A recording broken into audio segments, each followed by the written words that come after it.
Obaidullah Wardak, a Kabul University professor who quit in protest earlier this week, is joining us now. Professor Wardak, you've had a very successful career, but why do you feel you just can't carry on anymore?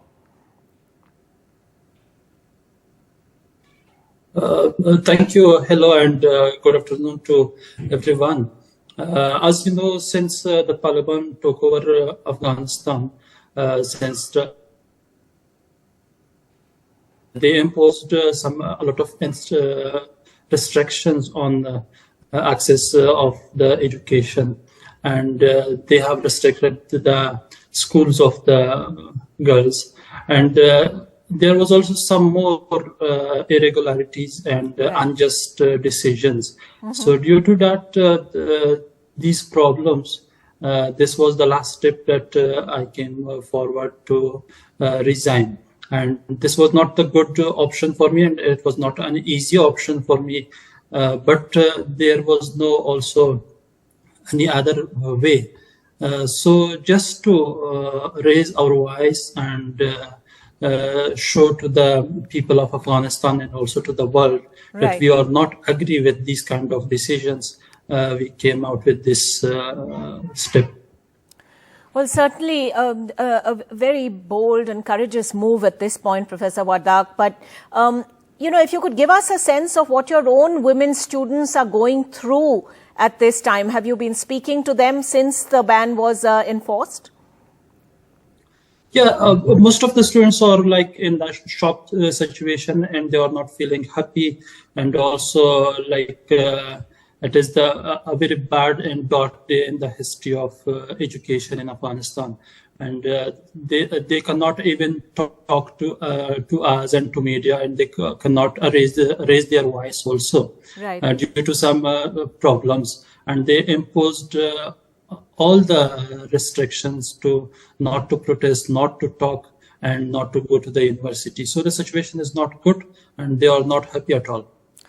We've been seeing these very telling images of women completely covered from head to toe, but sort of coming out in protest, in shock and in disbelief. But how is the ban actually being enforced on campuses, Professor Wardak? So there, first of all, in Afghanistan, most of the universities are nowadays closed due to winter season. There are the holidays and vacations. Right. So, and also the situation is kind of like if you go to Kabul University and other universities, it is kind of like military base. A lot of military people and are there, and they are not allowing people to for any gathering. And even universities are not functioning as their usual administrative and academic affairs also. So there are reports, of course, in the media of so there are reports of women actually being threatened at gunpoint if indeed they do show up. Can you confirm those for us? Yeah. We also hear from media, so I cannot confirm directly, but we also hear from media. But problems are there, and these things are happening. You're not alone, Professor Wardak. You've tweeted a list of 60 names of men who have walked out of higher education in support of Afghan women. So that's a significant number.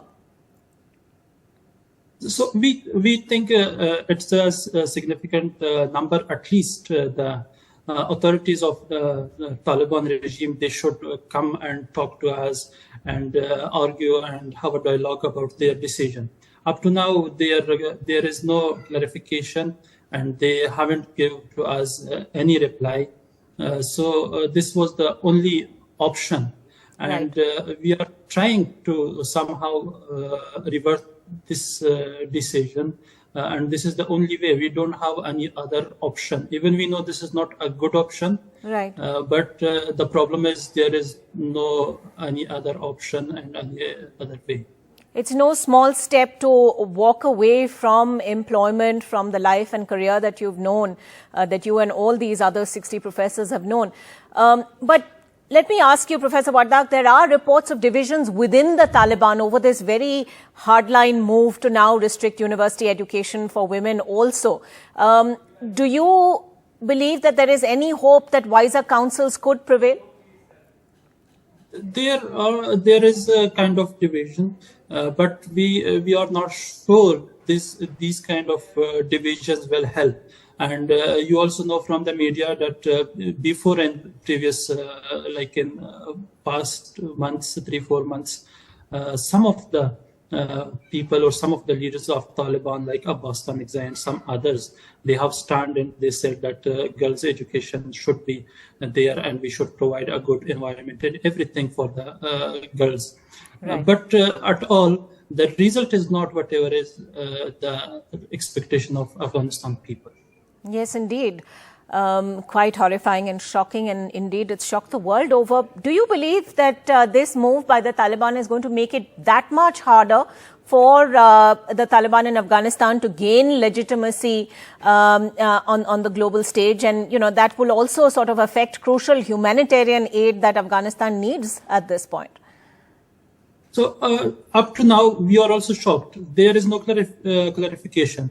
It is not in favor of Taliban regime also. We don't know what will be they get from this kind of decisions. If they want legitimacy or anything else, this decision will not help them. So we also don't know what is in their mind and what was the reasons behind this kind of decision. So at all, it was bad for Afghanistan people and even for Taliban regime also. So these kind of clarification should come from Taliban side, and we did our this resignation in all the protests and asking Taliban that you should at least talk to the people of Afghanistan. If you are not talking to the people of world, at least talk to your own people. Yes, indeed. You know, there are a lot of Islamic scholars, the scholars which they have invited around 6-7 months ago, around 3,000 Islamic scholars which they have invited, and they accept them as Islamic scholars. They also give the advice to open the schools and education for girls also. But there is no reply at all and no clarification that why they are denying to open the universities, schools, and at all educations. All right, we certainly hope that you do eventually get some sort of response or clarification so that there's some forward movement. But there are also worrying parallels between Afghanistan and Iran, where women too are fighting for their freedoms. The men who have spoken up in support of Iran's women are facing very brutal reprisals, including in at least one case of public execution. Are you and the other men who have now resigned worried about your own safety since you've taken such a public stance? Yeah, definitely. It was not an easy step, and this is a risky step also, and we are in trouble somehow. And my family was not agreed to go with this kind of decision. And also, I'm also worried, but trying to talk with the people, and I believe people of Afghanistan that they should and they will stand with me and with others who resigned, and also with their own daughters and sisters. So it is a bad situation, and we are worried about our future, about our career, about our life. But there was no option. If we become silent, we will not receive and we will not earn anything. And the future will be dark for all the people of Afghanistan. So we will just secure our salary and nothing else.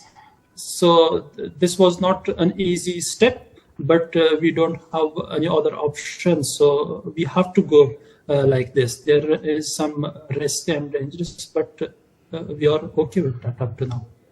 Professor Wardak, we salute your courage. More power to you and those like you who have stood up for women's education at this very difficult moment in Afghanistan's history.